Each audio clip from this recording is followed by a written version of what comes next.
ಓಂ ನಮೋ ನಾರಾಯಣಾಯ. ನಮಸ್ತೆ ವೀಕ್ಷಕರೇ, ನಾನು ಸೂರಜ್ ರಿಯಾನ್ಶ್.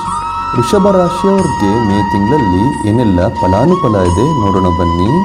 ಲಗ್ನದಲ್ಲಿ ಶುಕ್ರ ಇರೋದ್ರಿಂದ ನಿಮ್ಮನ್ನ ಎಲ್ಲರೂ ಪ್ರೀತಿ ಮಾಡ್ತಾರೆ. ಈ ತಿಂಗಳು ನಿಮಗೆ ಕಳ್ಕೊಂಡಿರೋ ಪ್ರೀತಿ, ದುಡ್ಡು ಎಲ್ಲ ಸಿಗುತ್ತೆ. ಈ ತಿಂಗಳು ಪ್ರಕೃತಿ ನಿಮಗೆ ಒಳ್ಳೆ ಪಾಠಗಳನ್ನ ಕಲಿಸ್ಕೊಡುತ್ತೆ. ನೀವು ಬೇರೆಯವ್ರಿಗೆ ಸಹಾಯ ಮಾಡಿ ಯಾವುದೇ ನಿರೀಕ್ಷೆನ ಇಟ್ಕೋಬಾರ್ದು.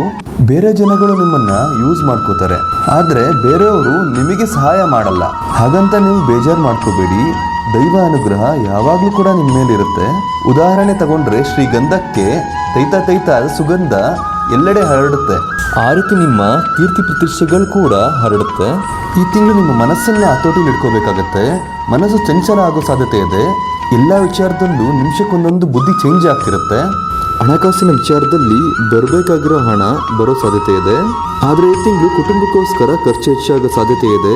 ನೀವು ಮಾತಾಡದೇ ಇದ್ರೆ ಎಲ್ಲ ಸರಿ ಹೋಗುತ್ತೆ. ನಿಮ್ಮ ಆರೋಗ್ಯದಲ್ಲಿ ಮನಃಶಾಂತಿ ಇರಲ್ಲ.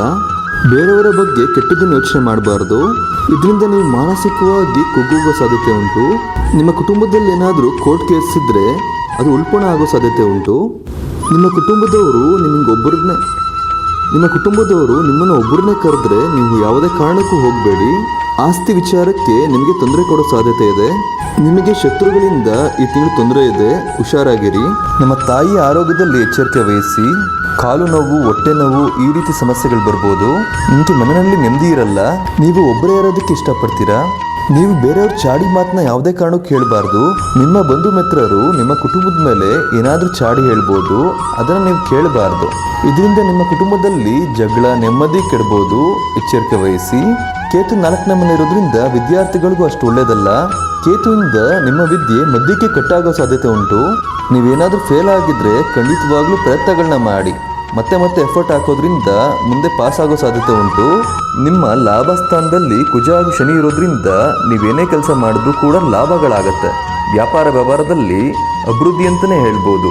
ಹೊಸದಾಗಿ ವ್ಯಾಪಾರ ಮಾಡೋರ್ಗೂ ಕೂಡ ಈ ತಿಂಗಳು ಶುಭ ಅಂತ ಹೇಳ್ಬೋದು. ಅದನ್ನು ನೀವು ಅರ್ಥ ಮಾಡ್ಕೊಂಡು ಒಳ್ಳೆಯ ಆಪರ್ಚುನಿಟಿನ ಕಳ್ಕೋಬೇಡಿ. ಈ ತಿಂಗಳು ಏನಾದರೂ ನೀವು ಇನ್ವೆಸ್ಟ್ಮೆಂಟ್ ಮಾಡೋದಾದರೆ ತುಂಬ ಹುಷಾರಾಗಿರಬೇಕು. ಶೇರ್ ಮಾರ್ಕೆಟ್, ಗ್ಯಾಂಬ್ಲಿಂಗ್ ಈ ರೀತಿ ಏನಾದರೂ ನೀವು ಕೆಲಸ ಮಾಡೋದಾದರೆ ತುಂಬ ಹುಷಾರಾಗಿರಿ. ಹಣನ ಕಳ್ಕೊಳ್ಳೋ ಸಾಧ್ಯತೆ ಉಂಟು. ಸಾಫ್ಟ್ವೇರ್ ಫೀಲ್ಡಲ್ಲಿರೋರಿಗೆ, ಪೊಲಿಟಿಷಿಯನ್ಸಿಗೆ, ಇನ್ನಿತರರ ಕಂಪ್ಯೂಟರ್ ಸಂಬಂಧಪಟ್ಟಂತೆ ಕೆಲಸ ಮಾಡೋರಿಗೆ ತೊಂದರೆಗಳು ಹೆಚ್ಚಾಗತ್ತೆ. ನಿಮ್ಮ ಸ್ನೇಹಿತರಿಂದ ಈ ತಿಂಗಳು ಹುಷಾರಾಗಿರಬೇಕು. ನಿಮ್ಮ ಸ್ನೇಹಿತರಿಗೆ ಯಾವುದೇ ಕಾರಣಕ್ಕೂ ದುಡ್ಡನ್ನ ಕೊಡೋಕೆ ಹೋಗಬೇಡಿ. ಇದರಿಂದ ಮನಸ್ತಾಪಗಳು ಹೆಚ್ಚಾಗತ್ತೆ.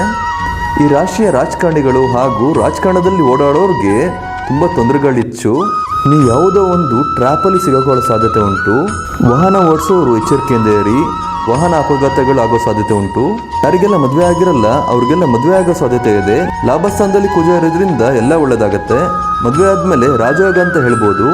ಹೊಸ ಪ್ರೀತಿ ಪ್ರೇಮ ಪ್ರಸಂಗಗಳು ಕೂಡ ಈ ತಿಂಗಳು ಆಗುತ್ತೆ.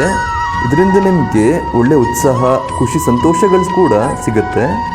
ನಿಮ್ಮ ಲೈಫ್ ಪಾರ್ಟ್ನರ್ಸಿಂದ ನಿಮಗೆ ಧನಯೋಗ ಇದೆ. ನಿಮ್ಮ ಲೈಫ್ ಪಾರ್ಟ್ನರ್ಸ್ನ ನೀವು ಕೇವಲವಾಗಿ ಕಾಣಬಾರ್ದು, ಅಗೌರವದಿಂದ ನಡ್ಕೋಬಾರ್ದು. ದಂಪತಿಗಳೇನಾದರೂ ದೂರ ಆಗಿದ್ರೆ ಮೇ 15ರ ನಂತರ ಒಂದಾಗೋ ಸಾಧ್ಯತೆ ಇದೆ. ಎಷ್ಟೇ ಕೋಪ ಸಿಟ್ಟಿದ್ರೂ ಕೂಡ ಶಾಂತವಾಗಿ ಒಂದಾಗ್ತಾರೆ. ನೋಡಿ, ಒಂದು ವಿಚಾರ ಹೇಳೋದಕ್ಕೆ ಇಷ್ಟಪಡ್ತೀನಿ. ಹಳದಿನ ನೀವು ಮರಿಬೇಕಾಗತ್ತೆ. ನೀವು ಏನು ಕಳ್ಕೊಂಡಿರ್ತೀರೋ ಹಾಗೂ ನಿಮ್ಮ ಜೀವನದಲ್ಲಿ ಹಿಂದೆ ಏನೆಲ್ಲ ಕಷ್ಟ ಆಗಿರುತ್ತೆ ಅದನ್ನೆಲ್ಲ ಮರೆತು ಜೀವನ ಮಾಡಬೇಕಾಗತ್ತೆ. ಇಲ್ಲ ಅಂತ ಅಂದರೆ ಜೀವನ ಸಾಗಲ್ಲ.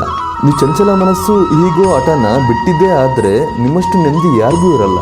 ಆ ರೀತಿ ಒಳ್ಳೆಯ ಜೀವನ ಶೈಲಿ, ಸುಖ, ನೆಮ್ಮದಿ ಸಿಗುತ್ತೆ. ನಿಮ್ಮ ಮಕ್ಕಳಿಂದ ಕೂಡ ನಿಮಗೆ ಕೆಟ್ಟ ಹೆಸರು ಬರ್ಬೋದು. ನಿಮ್ಮ ಮಕ್ಕಳು ಕೂಡ ನಿಮಗೆ ನೋವಾಗೋ ಥರ ನಡ್ಕೋಬೋದು. ಏನು ಚಿಂತೆ ಮಾಡಬೇಡಿ, ಎಲ್ಲ ದೇವರಿಗೆ ಬಿಡಿ. ನೀವು ಆಸೆಗಳನ್ನ ಬಿಟ್ಟಿದ್ದೇ ಆದರೆ ಎಲ್ಲ ಒಳ್ಳೆಯದಾಗತ್ತೆ. ಈ ತಿಂಗಳು ನೀವು ಕೆಳಮಟ್ಟದಿಂದ ಮೇಲ್ಗಡೆ ಹೋಗೋ ಸಾಧ್ಯತೆ ಇದೆ.